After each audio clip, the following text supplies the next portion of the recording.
அன்னைக்கு பார்க்குற ஒரு நியூஸ் சேனல்ல நம்ம தமிழக வெற்றி கழகத்தோட 2ஆம் ஆண்டு தொடக்க விழாவை பார்த்துட்டு கதறுன்னு கதறானுங்க. இதுக்கு ஒரு வீடியோ போட்டே ஆகணும்னு சொல்லிட்டு தான் இந்த வீடியோ போடுறேன். எந்த சேனல் தெரிஞ்சா மறக்காம கமெண்ட்ஸில் சொல்லுங்க.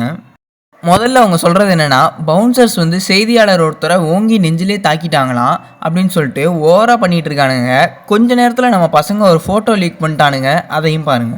இப்போ அங்கே என்ன நடந்திருக்குன்றது உங்களுக்கே தெரிஞ்சிருக்கும். அதுக்கப்புறம் பார்த்தீங்கன்னா, அங்கே நம்ம தமிழக வெற்றி கழக தொண்டர்கள் நிறைய பேர் வெளியிலே நின்றதாகவும், அவங்களுக்கு ஒரு மினி சைஸ் வாட்டர் பாட்டில் கொடுத்து, அந்த வாட்டர் பாட்டில் வந்து தொண்டையை நினைக்கிறதுக்கே சரியாக இருந்துச்சு அப்படின்னு சொல்லியிருந்தாங்க. என்னதான் மேடையில் தளபதி மக்கள் தொண்டர்கள்னு பேசினாலும், தொண்டர்கள் மீது அவர் அக்கறை இல்லாதவர் அப்படின்ற மாதிரி சொல்லிட்டானுங்க. ஆனால் இதை பற்றி அங்கே உள்ள தொண்டர்கள் யாருமே எதுவுமே சொல்லலை. ஏன்னா அவங்களுக்கு தெரியும் 2500 பேருக்கு தான் உள்ளே அலவுடு, அவங்கள மட்டும்தான் உள்ளே விடுவாங்க அப்படின்னு சொல்லிட்டு. இது வந்து காசுக்கோ பிரியாணிக்கோ கூடின கூட்டம் கிடையாது. தளபதின்ற அந்த ஒத்த மனுஷனுக்காண்டி கூடின கூட்டம். அவரை எப்படியாவது பாத்திரன்றதுக்காண்டி தான் அவங்க எல்லாம் இங்கே வந்திருக்காங்க. அவங்களுக்காகவே தளபதி வரும்போது காரில் வந்தவர், போகும்போது கேரவனில் ஏறி போனார்.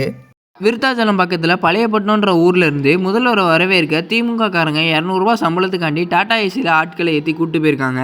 அது கவிழ்ந்து 2 பேர் உயிரிழந்திருக்காங்க. பலருக்கும் படுகாயம் ஏற்பட்டிருக்கு. நம்ம தளபதி விஜயை பற்றி திருப்பி நியூஸ் போட்டவனுங்க இதை பற்றி எந்த நியூஸ் சேனலுமே போடலை.